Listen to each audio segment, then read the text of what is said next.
Señor está presente entre nosotros y su palabra está con nosotros. Enorme bendición, hermanos, ser pueblo de Dios. Romanos capítulo 1, versículos 22 al 25. Voy a dar lectura a esta porción de la palabra del Señor. Romanos 1, 22 al 25. Dice así la palabra del Señor. Profesando ser sabios, se hicieron necios y cambiaron la gloria del Dios incorruptible en semejanza de imagen de hombre corruptible, de aves, de cuadrúpedos y de reptiles. Por lo cual también Dios los entregó a la inmundicia en las concupiscencias de sus corazones, de modo que deshonraron entre sí sus propios cuerpos, ya que cambiaron la verdad de Dios por la mentira, honrando y dando culto a las criaturas antes que al Creador, el cual es bendito por los siglos. Amén. Padre, tu nombre es bendito. Desde toda la eternidad, antes de que existiese este universo, tú ya eres bendito, Señor. Y tú ya eres glorificado en esa relación misteriosa para nosotros, pero real al interior de la Trinidad, Padre. Tu nombre y solo tú eres digno de ser alabado por el hombre y por toda la creación. Sé glorificado en esta exposición, Señor. Que tu Espíritu Santo, que está aquí presente activamente, esté trabajando en las mentes, conciencias y corazones de quienes escuchen este mensaje, y también allá en sus casas y a la distancia. En Cristo Jesús oramos. Amén. Una de las obras más conocidas de William Shakespeare es Otelo. Otelo es un drama sobre los efectos de los celos. Otelo, pues, es un general de Venecia en la época más poderosa del imperio veneciano, y tras triunfar en varias batallas es nombrado gobernador de Chipre, que por aquel entonces Chipre pertenecía a dicho imperio. Y se casa Otelo, quien por cierto es un moro de origen islámico, de piel oscura, se casa con la hija de un rico veneciano llamada Desdémona. Y el matrimonio es muy feliz. Otelo está profundamente enamorado de Desdémona por su feminidad, por su dulzura, y ella a su vez está conquistada y muy enamorada de Otelo por su masculinidad y fortaleza. Y ambos se instalan en Chipre, en el palacio del gobernador. Pero hay un tercer protagonista en la historia, y este es Yago. Yago es un subordinado de Otelo y quiere destruir a Otelo. ¿Y cómo lo hace? Bueno, toma como aliado para este fin a Rodrigo, quien es un hombre que siempre estuvo enamorado de Desdémona, la esposa de Otelo, y que está profundamente herido por el desprecio de Desdémona, y porque Desdémona prefirió al moro en lugar de a él. Y entonces Yago empieza a usar a Rodrigo para sus fines perversos. La estrategia de Yago, ¿cuál es? Sembrar en Otelo dudas sobre la fidelidad de Desdémona, ¿no? Primeramente usa a un hombre llamado Casio, de quien roba un pañuelo. Bueno, más bien, Yago toma un pañuelo que le dio a Desdémona en una ocasión especial, lo toma en secreto y lo pone en la habitación de Casio para sembrar dudas en Otelo sobre la fidelidad de su esposa. El tema se sigue desarrollando hasta que finalmente termina la tragedia con Otelo llevado por los celos, asesinando a Desdémona y quitándose la vida él mismo. Los celos, ¿qué son los celos? Es una señal, una emoción que existe, que Dios puso en los seres humanos como un sentido de supervivencia, Es una señal que nos informa de la existencia de un peligro. Así pues, es una emoción que se experimenta cuando sentimos que perdemos algo amado o que sentimos que perdemos algo que nos pertenece. Los celos hay de dos tipos, ¿no? El celo saludable, que podemos decir normal, natural, que una pareja experimenta cuando empieza a notar conductas pues no correctas en la persona amada, y eso es bueno, pero hay celos enfermizos, por supuesto. Hay una patología, la celotipia. Por cierto, se llama así el síndrome de Otelo, ¿verdad? El síndrome de Otelo se conoce cuando ya los celos son enfermizos y ante una situación que no existe, siempre está ahí cuestionando a la esposa, porque generalmente se da más en hombres. Pero los celos, hermanos, tienen, como había mencionado, parte buena, ¿no? Cuando son legítimos, están ligados a la moralidad. Porque cuando una persona en una relación matrimonial ve a la contraparte que está actuando de una forma que no está respetando el pacto matrimonial, si esa persona herida o afectada no siente celos, pues está siendo tan inmoral como el inmoral de su marido, ¿no? Entonces, lo natural y lo moral es reaccionar con celos ante una conducta no correcta. Dios es presentado, y Dios se presenta en la Biblia como un Dios celoso. En Éxodo 25, cuando da los 10 mandamientos, Dios dice: porque yo soy Jehová tu Dios, fuerte, celoso. También en Éxodo 34, 14, pues Jehová, cuyo nombre es celoso, Dios celoso es. ¿Por qué Dios se presenta como un Dios celoso? Porque Dios establece una relación de pacto con su pueblo. Y cuando ese pueblo viola esa relación de pacto, es decir, es infiel al amor que le debe a Dios, Dios reacciona con un celo santo y legítimo. Como cualquier esposa herida reacciona con un celo legítimo y santo ante la infidelidad de su esposo. ¿Cuál es el mandamiento más importante que Dios le dio a los seres humanos?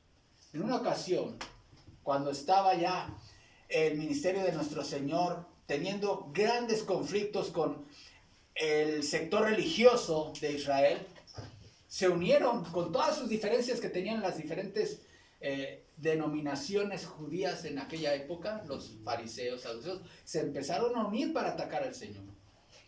Y en Mateo 22:34, les invito a ir, dice así: entonces los fariseos, oyendo que había hecho callar a los saduceos, se juntaron a una.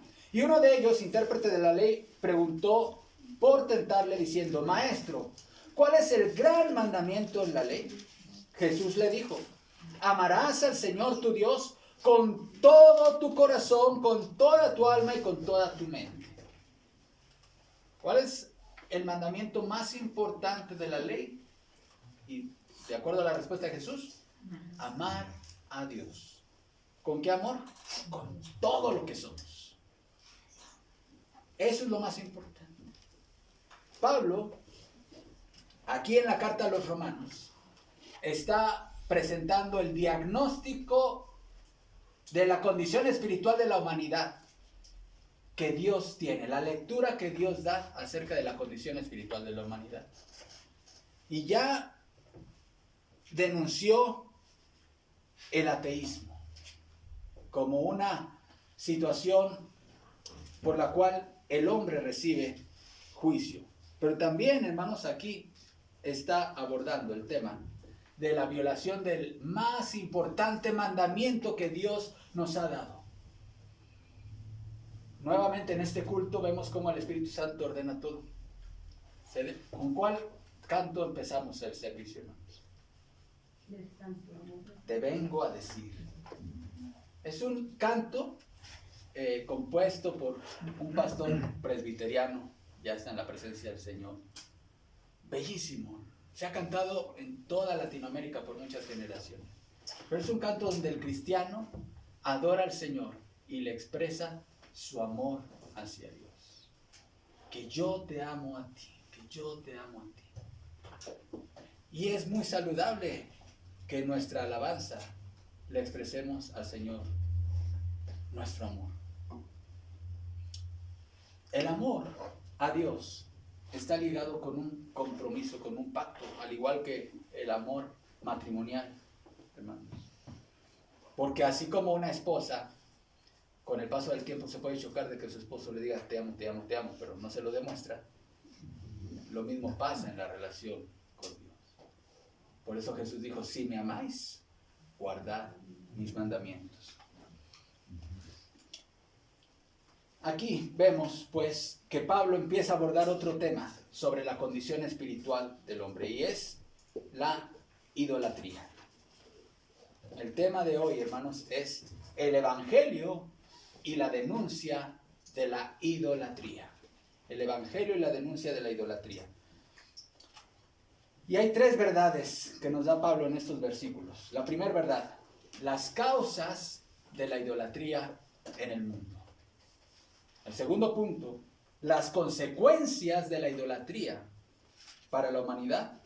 Y el tercer punto es una ratificación de que solo Dios, el Creador, es digno de ser alabado y adorado por la humanidad. Vamos a ver el primer punto, el origen de la idolatría. Versículo 22.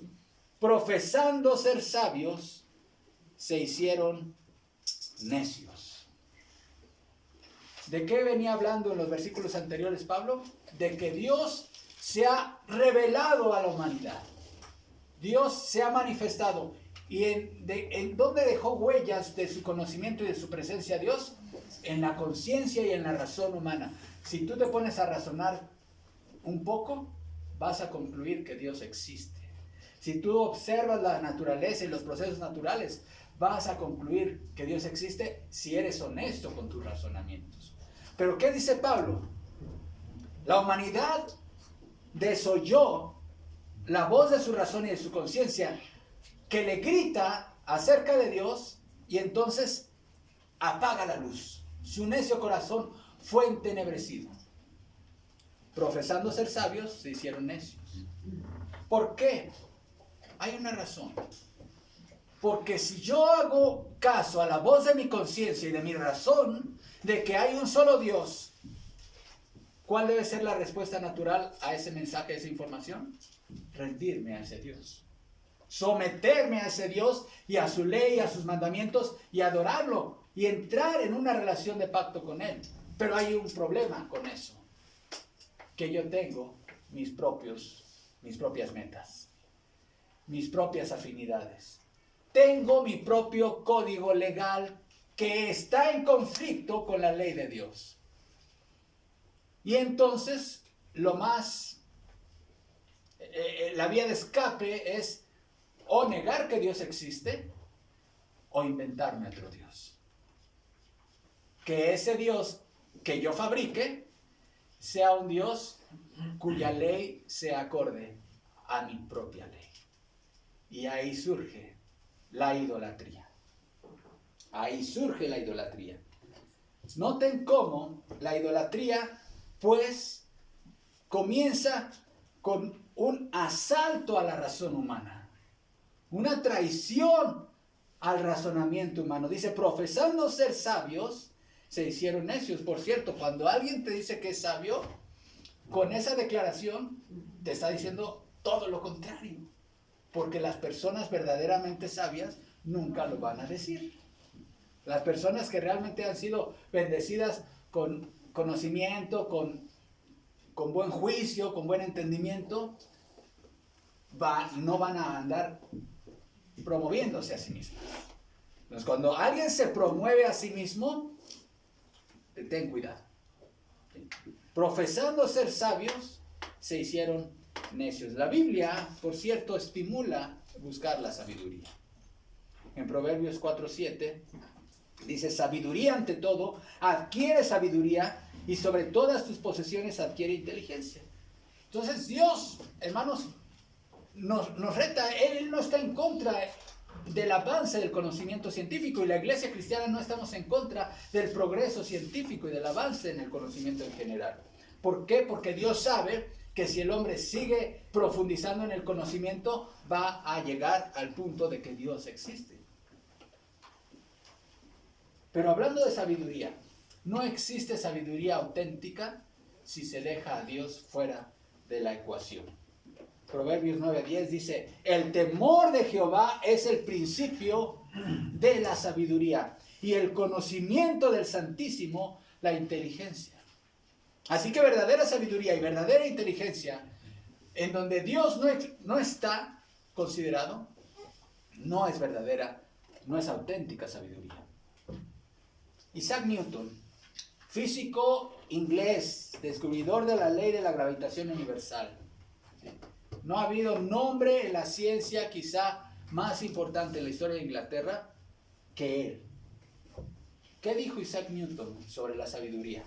Escuchen esta cita: no hay filosofía más sublime que la conocida con el nombre de Sagrada Escritura. Solo dijo Isaac Newton. Blaise Pascal, matemático francés del siglo XVII, descubridor de la ley de la presión de Pascal. Estoy hablando de gigantes en la ciencia. Solo hay dos clases de personas coherentes: las que gozan de Dios porque creen en Él, y los que sufren porque no le poseen. Blaise Pascal. Johannes Kepler, figura clave en la revolución científica, un astrónomo y matemático alemán, conocido fundamentalmente Kepler por sus leyes sobre el movimiento de los planetas en su órbita alrededor del Sol. ¿Qué dijo Kepler? Que mi nombre perezca, si tan solo con ello el nombre de Dios el Padre es por ello exaltado. Roberto Boyle, químico, físico, inventor anglo-irlandés, es conocido principalmente por la formulación de la ley de Boyle. En primer lugar, fíjense lo que dijo Boyle: en primer lugar, encomiendo mi alma a Dios Todopoderoso, mi Creador, con la plena confianza de que todos mis pecados sean perdonados por los méritos y mediación de mi único Salvador, Jesucristo. Louis Pasteur, químico, físico, matemático y bacteriólogo francés, considerado el padre de la microbiología moderna. Un poco de ciencia aleja de Dios, pero mucha ciencia devuelve a Él. Ahora, estos nombres quedaron con letras de oro grabadas en la historia como impulsores del conocimiento científico. Son las grandes ligas de la ciencia. Pero escuchen lo que dijo el internacionalmente desconocido filósofo ateo Rubén Islas, entrevistado en el programa Sacro y Profano del Canal 11, que conduce Bernardo Barranco, entrevistado justamente sobre el fenómeno del ascenso del ateísmo. Y vean lo que dijo este hombre. Él dijo que él es ateo, pero si tuviera que elegir entre el monoteísmo o el politeísmo, él se inclinaría por el politeísmo, porque los dioses son elementos de la naturaleza y los podemos ver y percibir, pero de ninguna manera aceptaría creer en un solo y único Dios soberano, personal e inteligente. ¿Sí? Entonces, jovencitos que están en la secundaria, prepa, si tu maestrito que se siente muy sabio te quiere cuestionar la existencia de Dios, ve lo que pensaban verdaderos mentes pesadas en el campo de la ciencia.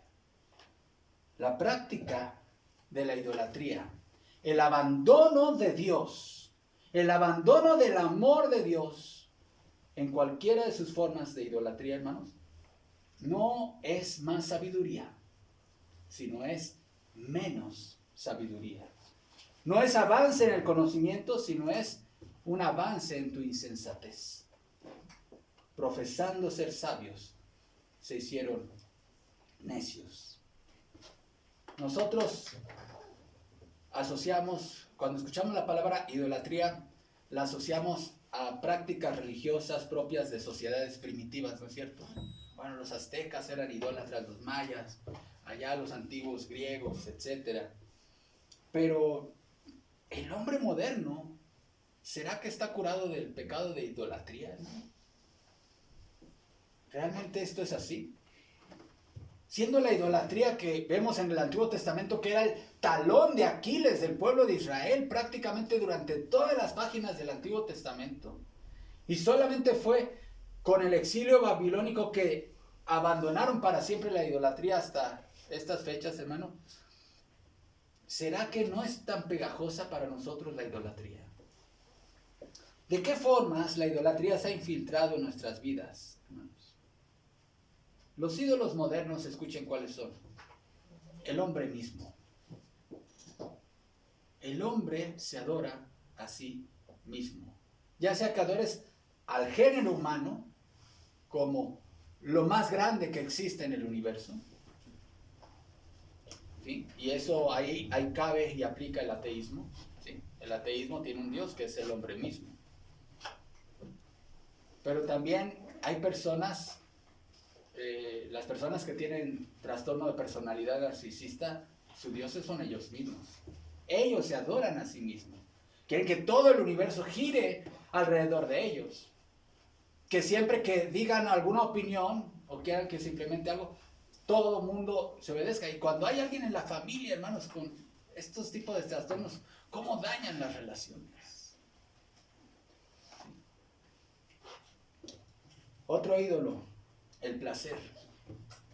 Hay gente que dedica toda su vida y su entera consagración, como es el título del himno que cantamos ahorita, en su entera consagración a la búsqueda del placer, en todas sus formas. Es otro ídolo moderno. El dinero, otro ídolo moderno. Hay gente que le rinde adoración y está completamente consagrado su vida, sus ojos, sus manos, sus pies, su tiempo, todo al Dios dinero. Es el Dios al cual sirve. Otro ídolo moderno, el poder. Hay gente que desea estar en posiciones de autoridad y llegar ahí porque le encanta el poder. Hacer que la gente le sirva a ellos. Y hacer que la gente los obedezca, les llena, les da una emoción y un placer, les genera un placer tan grande que se dedican a la búsqueda del poder. La política, la independencia, es decir, ese sentido de que a mí nadie me manda, a mí yo soy libre, yo no me someto, yo hago de mi vida lo que quiero. Ese es tu Dios. ¿Cuánto tiempo, para que más o menos veamos un poco a manera de test, qué tan idólatras podemos ser? Porque también es un pecado que los cristianos evangélicos, los que hemos nacido de nuevo, somos tentados a la idolatría. No lo pienses, no dudes de eso.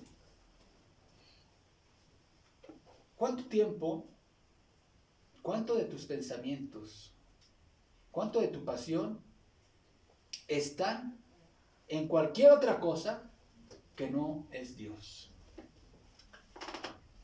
Es decir, ¿cuánto de las 24 horas que tiene el día los dedicas a asuntos del reino de Dios? A cuestiones que tienen que ver con tu vida espiritual. Todos sabemos la importancia de la oración personal. Esta iglesia tiene un ministerio, gracias a Dios, muy fuerte de oración congregacional. Es una maravilla, es una fortaleza, hermanos. Ahí está el secreto de la bendición, la oración. Pero si tú quieres que tu vida en el plano individual sea fuerte espiritualmente, dedica más tiempo a la oración del que has dedicado hasta ahorita. Si tú quieres que tu vida matrimonial sea mucho más fuerte y más maravillosa, dedica más tiempo a orar como matrimonio. ¿Cuál es el mandato que el Señor nos da ante esto? Mateo 6:33. Mas buscad primeramente el reino de Dios y su justicia, y todas estas cosas os serán añadidas. Entonces, la primera verdad que nos da Pablo en Romanos 1 es que la causa de la idolatría en el mundo, hermanos, no es más sabiduría, sino la insensatez del hombre. La rebelión del hombre contra la autoridad de Dios. Pero vamos a ver las consecuencias de la idolatría. Romanos 1, 23 al 24. Y cambiaron la gloria del Dios incorruptible en semejanza de imagen de hombre corruptible, de aves, de cuadrúpedos y de reptiles. Por lo cual también Dios los entregó a la inmundicia en las concupiscencias de sus corazones, de modo que deshonraron entre sí sus propios cuerpos. ¿Qué significa esta expresión? Cambiaron la gloria de Dios. Bueno, en el original, hermanos, este verbo cambiar da la idea de cambiar una cosa por otra, porque nadie podemos cambiar a Dios. Dios es Dios. Su gloria no la podemos ni aumentar ni disminuir. Su gloria es eterna, ¿sí? Y es constante. Aquí lo que está denunciando Pablo es que la humanidad dejó a Dios y prefirió esa maravillosa gloria de Dios por, noten esto, por atributos que tiene un buey que come hierba. Eso es lo que dice justamente el Salmo 106, 19, 20, que usa una expresión muy similar a la que usa Pablo. Vayan conmigo a este pasaje, Salmo 106, 19. Hicieron un becerro en Horeb, se postraron ante una imagen de fundición, así cambiaron su gloria por la imagen de un buey que come hierba. Es prácticamente lo que está diciendo Pablo. O sea, tú estás cambiando a Dios, a toda su gloria, la suma de sus atributos, su omnipotencia, su omnisciencia, su santidad, su majestad, su perfecto amor, su eternidad, todo lo que Dios es, lo estás cambiando por los atributos de un animal.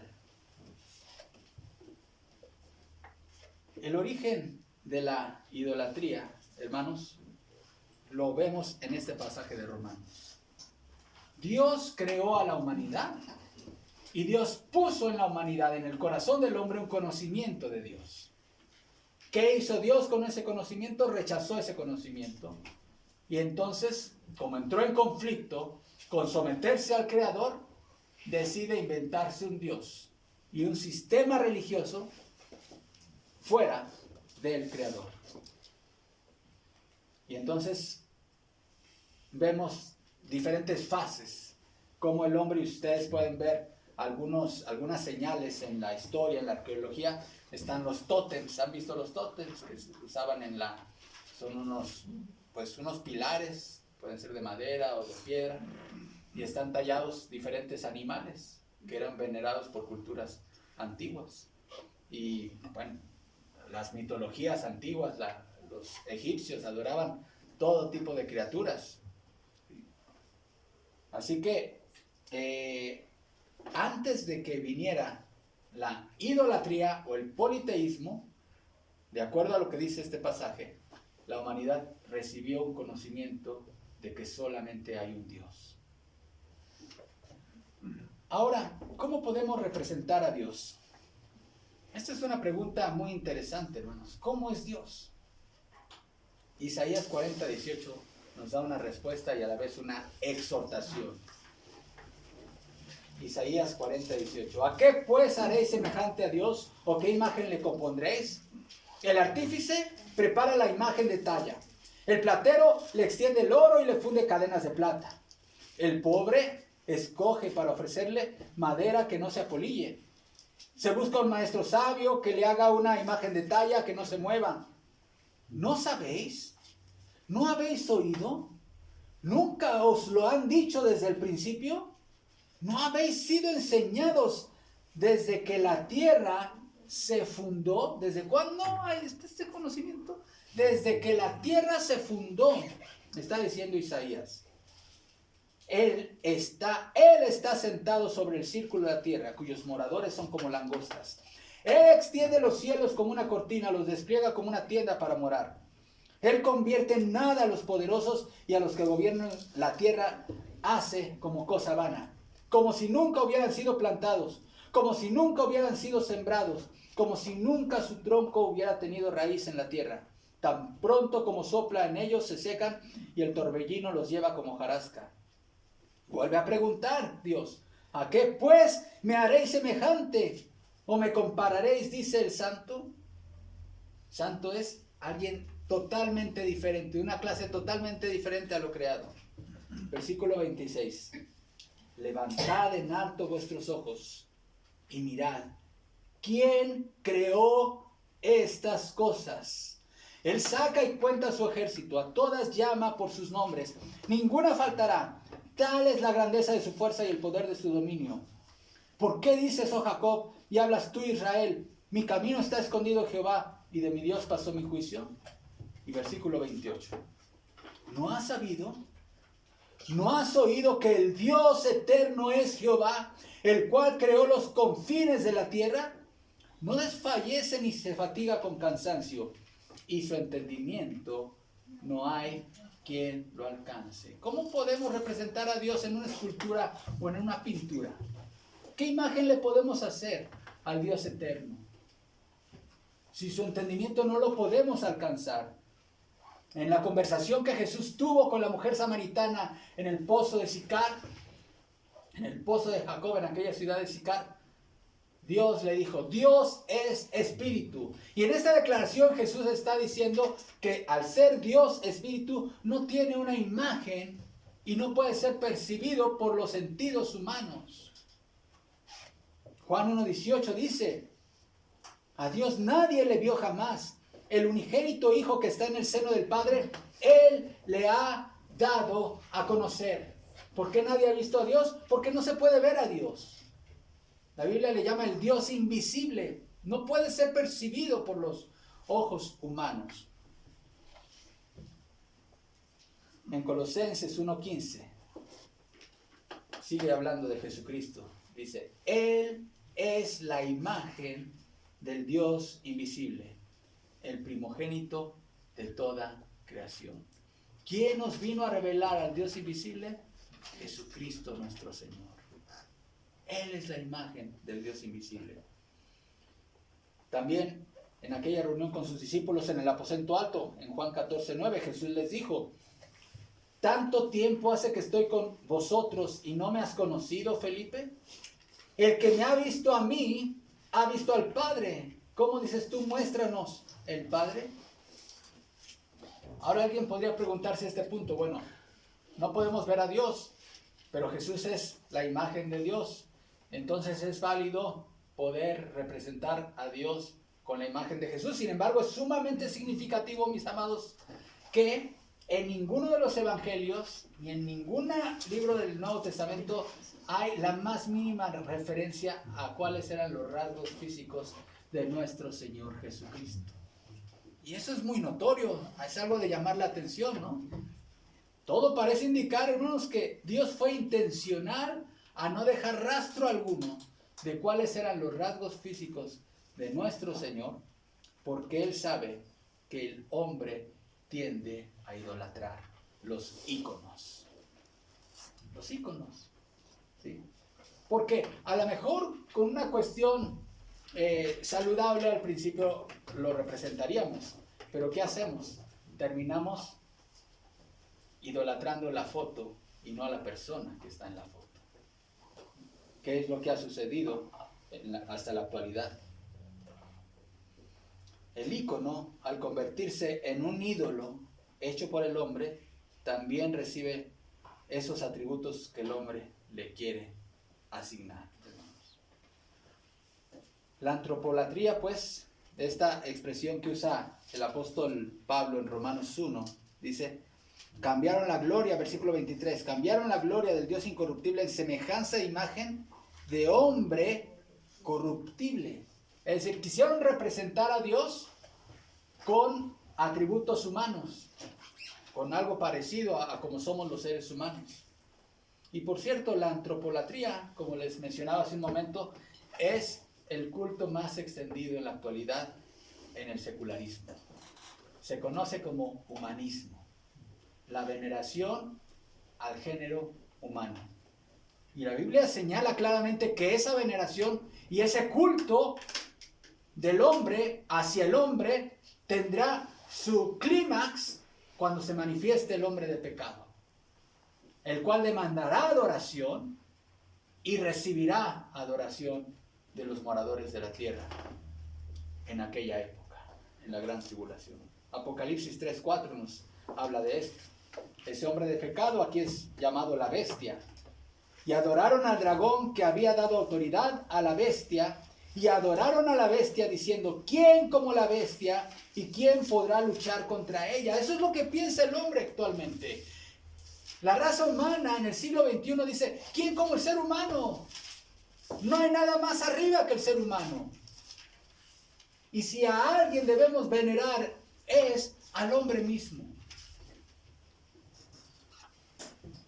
Ahora algo que nos puede también interesar un poco es cómo fue ese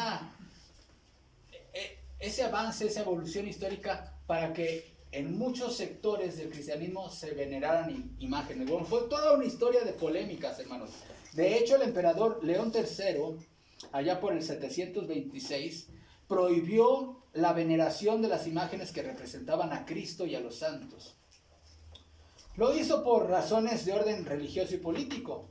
Su hijo Constantino V, en el 741, año 741 al 775, quien convocó el concilio de Hieria, con el objeto de condenar la veneración de imágenes, y este emperador heredó un grave enfrentamiento entre la población mayormente a favor del uso de las imágenes y esa postura oficial. Tras el segundo concilio de Nicea en el año 787 se afirmó la veneración de imágenes con base en la encarnación de Jesucristo en hombre.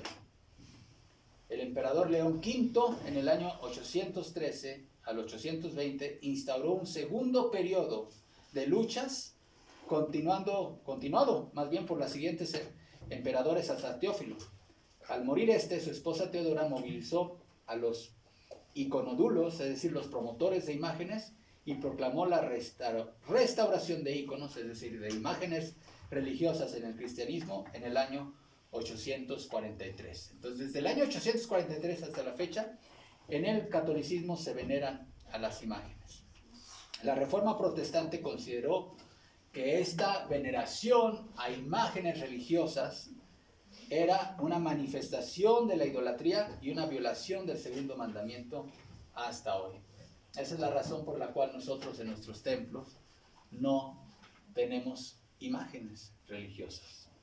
Y somos muy cautos para no caer en ese tipo de situaciones. Pero vayamos ahora sí a ver las consecuencias de la idolatría que nos está hablando el apóstol Pablo aquí. Versículo 24. Por lo cual también Dios los entregó a la inmundicia. Esta palabra, hermanos, Dios, esta frase, Dios los entregó, aparece 3 veces en esta pequeña sección de la carta. ¿Sí? Por lo cual Dios los entregó. ¿A qué se refiere que Dios entregó a la humanidad? Miren, la Biblia enseña que los seres humanos venimos a este mundo ya con una tendencia, una naturaleza pecaminosa. De tal manera que nuestro corazón y nuestra voluntad siempre nos va a inclinar hacia desobedecer a Dios. Pero Dios en su gracia infinita y para que la vida humana sea posible, ha instituido ciertos frenos para esa tendencia pecaminosa a la humanidad. Uno de ellos es interno.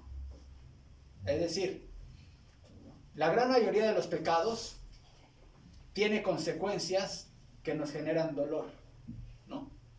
Y entonces esa es una especie de freno que decimos, ay, pues mejor lo evito. No tanto porque ame a Dios, sino porque no quiero las consecuencias que ese pecado me va a traer. Otro es el Estado o el gobierno, que en su mayoría frena o castiga lo que Dios condena, ¿no? Es decir, matar es un delito en prácticamente todo el mundo, ¿no? Entonces, ¿qué haces? Bueno, yo no mato porque no quiero recibir las consecuencias de esto.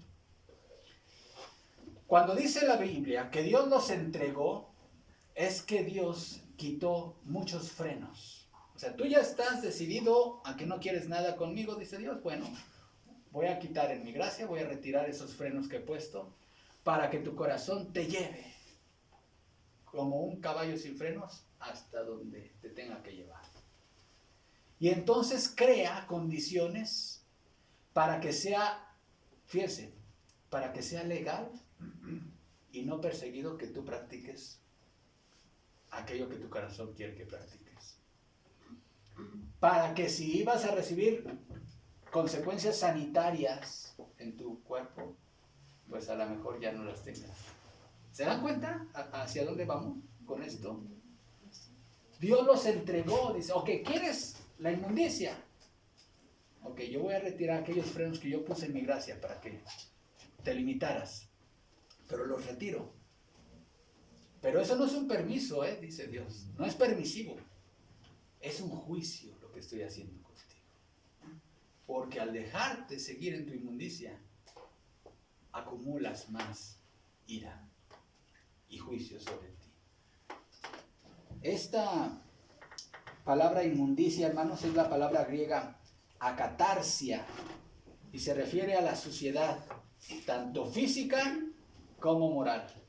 Específicamente en este pasaje, hermanos, se refiere a la sensualidad, es decir, a los excesos y desviaciones sexuales, a los apetitos sexuales.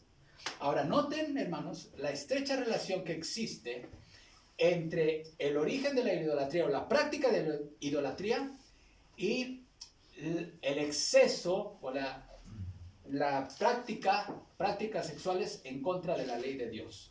Sí, la inmoralidad sexual, pues. En la parte final incluso si ustedes pueden ver en uno de los libros apócrifos, no creemos en los libros apócrifos, pero en uno de los libros apócrifos llamado Sabiduría de Salomón, dice esta frase: porque la idea de hacer ídolos fue el comienzo de la fornicación y su invención, la invención de los ídolos fue la corrupción de la vida. Y esto es real, hermanos. La idolatría está ligada a la inmoralidad sexual desde épocas ancestrales y hasta la actualidad, hermanos. Noten aquí cómo podemos ver que en Israel, en Segundo de Reyes 23:7, les invito a ir, hermanos. Segundo de Reyes 23:7. Cuando Israel, en esas épocas que practicaba la idolatría, épocas de los reyes, el rey Josías se levanta como un rey que hizo reformas religiosas. ¿Producto de qué? Del hallazgo de la ley de Dios. Y él temió a Dios, y vean lo que hizo el rey Josías. Además derribó los lugares de prostitución idolátrica que estaban ¿en dónde? En la casa de Jehová, en el templo de Dios. El rey Josías derribó los lugares de prostitución idolátrica que estaban en la casa de Jehová, en los cuales tejían las mujeres tiendas para hacer. Hermano, y en esos lugares, en esos centros de prostitución, habían hombres y mujeres. Eso fue lo que denunciaban los profetas en aquella época. Pero esto continuó, hermanos. Esto continuó en Corinto, que por cierto es la ciudad desde donde Pablo está escribiendo la carta a los romanos. Ahí había un templo a la diosa Afrodita. Y en ese templo había más de 1000 prostitutas sagradas, consagradas a Afrodita. Se dice que el santuario de Afrodita era tan rico que a título de esclavas sagradas tenían más de 1000 heteras o prostitutas sagradas que tanto como hombres como mujeres habían ofrecido a la diosa. Ahora, quizá muchos de ustedes estén pensando que la idolatría pues eso es algo del pasado, ¿no? Son culturas ya muy allá, muy lejanas, y que pues ya el hombre moderno ya no practica la idolatría ni el culto pues de vinculación con la inmoralidad sexual, con la idolatría. Pero déjenme darles dos citas, hermanos, dos citas de las épocas actuales. Una del año 2020, periódico BBC de Londres, 27 de octubre de 2020. Un tribunal de Nueva York sentenció este martes a 120 años de prisión a Keith Raniere, fundador y líder del programa y la secta NXIVM, no se puede pronunciar, señalado como una secta empleada para convertir a mujeres en esclavas sexuales. De este año, recién salida esta nota, Sol de México, periódico Sol de México, 18 de agosto de 2022. Un nuevo caso de una secta ha cobrado relevancia luego de que autoridades de Argentina realizaron un operativo contra la Escuela de Yoga Buenos Aires que presuntamente encubría una red de explotación sexual y estafa. Fue el pasado fin de semana cuando la Procuraduría contra la Trata y Explotación de Personas, Protex, del Ministerio Público Fiscal argentino realizó un operativo contra esta organización. Bueno, no es tan antiguo. Sectas, cultos actuales vinculados a la prostitución, entre comillas, sagrada. La expresión que aquí, hermanos, se comprueba una vez más lo que dice la palabra de Dios respecto a esa conexión que existe entre el culto idolátrico, la adoración falsa y las desviaciones o la búsqueda del placer sexual.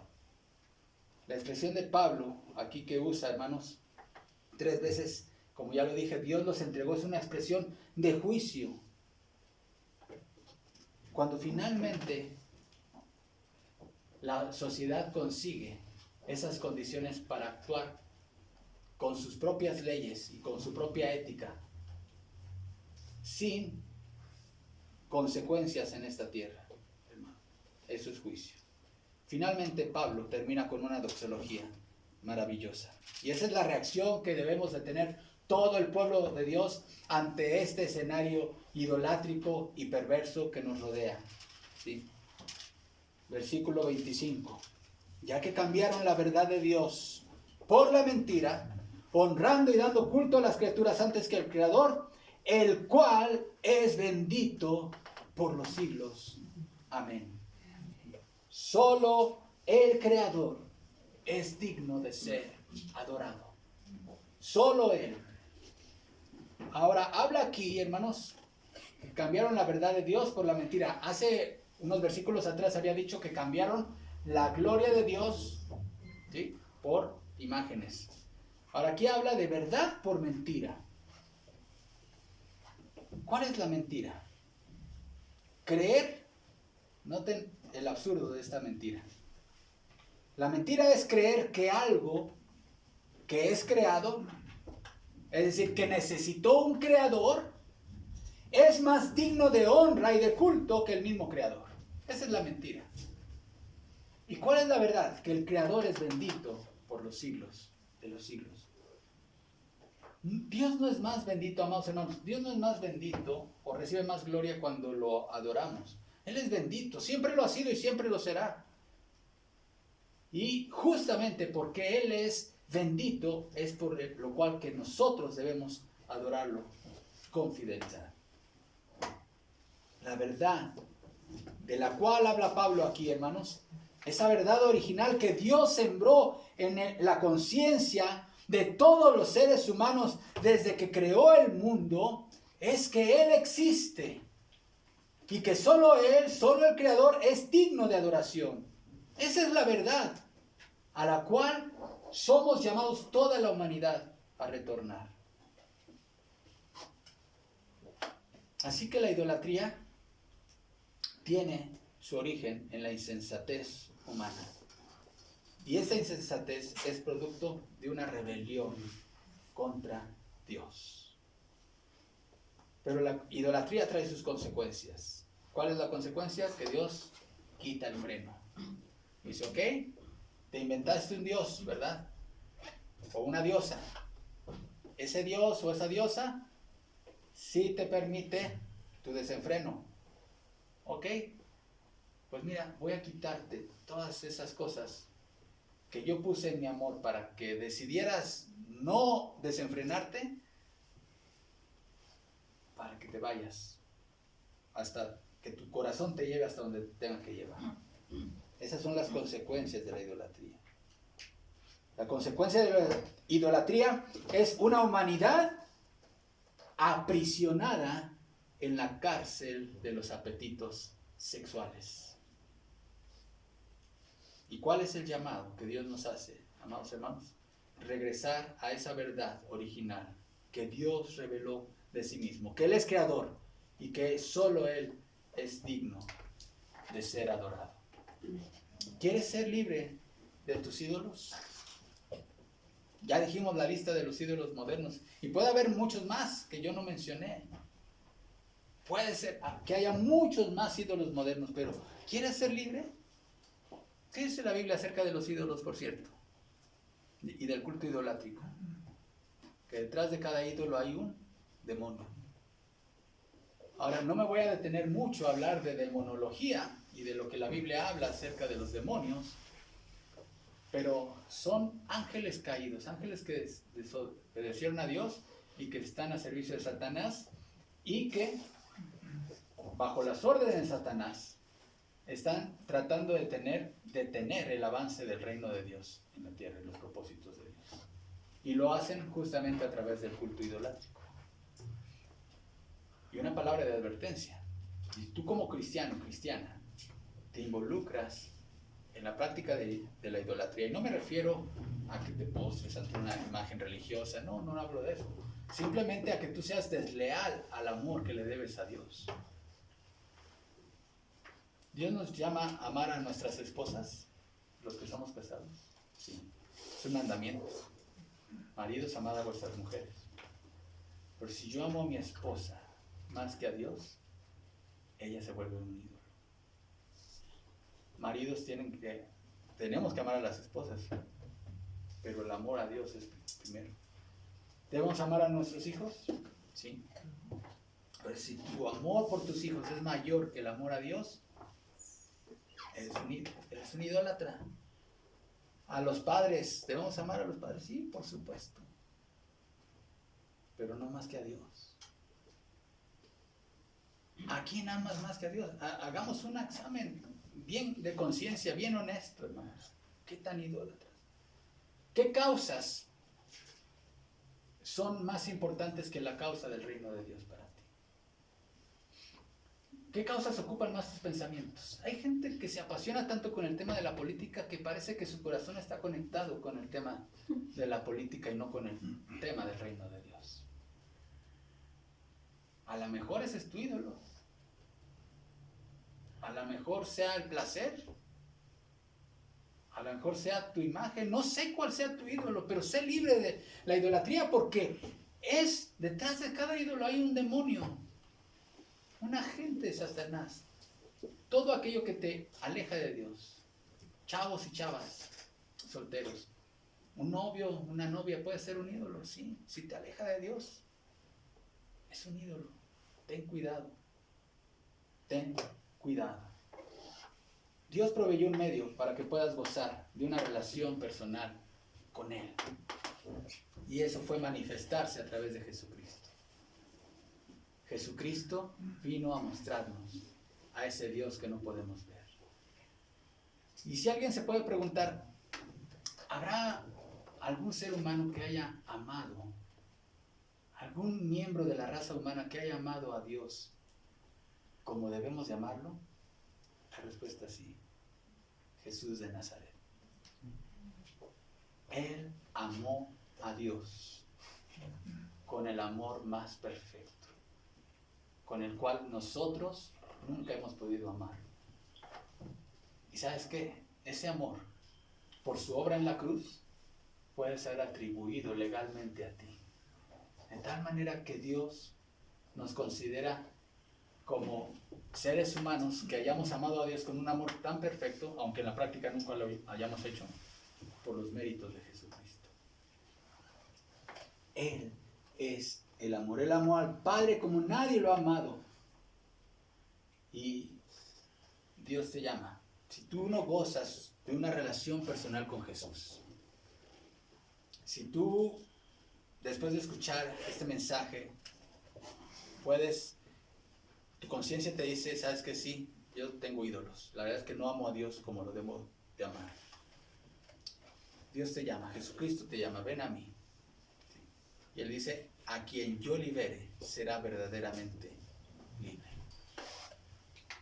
Y hermanos en la fe, como dice el apóstol Juan, y así termina su primera epístola, hijitos míos, guardaos de los ídolos.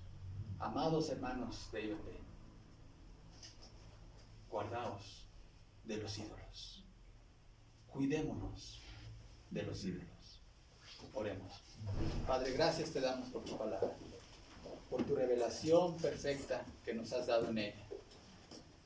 Gracias, Señor, porque si no fuera por tu revelación, no podríamos tener acceso a esa relación de amor contigo. Señor, nuestro corazón tiene que latir por ti solamente. Nuestro más grande amor tiene que ser el amor consagrado a ti. No solamente en las palabras, Señor, sino en hechos concretos todos los días. Si te amamos, Padre, buscaremos ese tiempo diario, ese rincón quieto, silencioso, solitario en nuestra casa, donde tenemos una cita diaria contigo, Padre. Si te amamos, lo primero que hacemos al despertar, al abrir nuestros ojos, será comunicarnos contigo y agradecerte un nuevo día.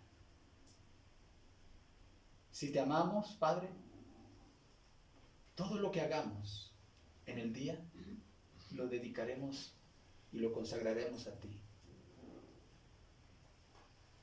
Si te amamos, Padre, viviremos una vida bajo la ética de tu reino, Señor. Nos someteremos a tu ley, Padre. Si te amamos, impulsaremos el avance de tu reino, Señor, y no la agenda del mundo.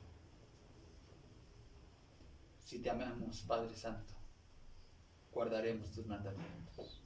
Danos tu gracia, Señor. Danos tu gracia para que, como nos exhortaba este video, Señor, seamos intencionales en hablar a otros de Jesús. Bendice a tu iglesia, Padre, bendice a tu pueblo. Y ayúdanos a avanzar más en el amor que te debemos a ti. Líbranos, libra nuestro corazón, Padre, de la idolatría. En Cristo Jesús oramos. Amén. Que el Señor les bendiga.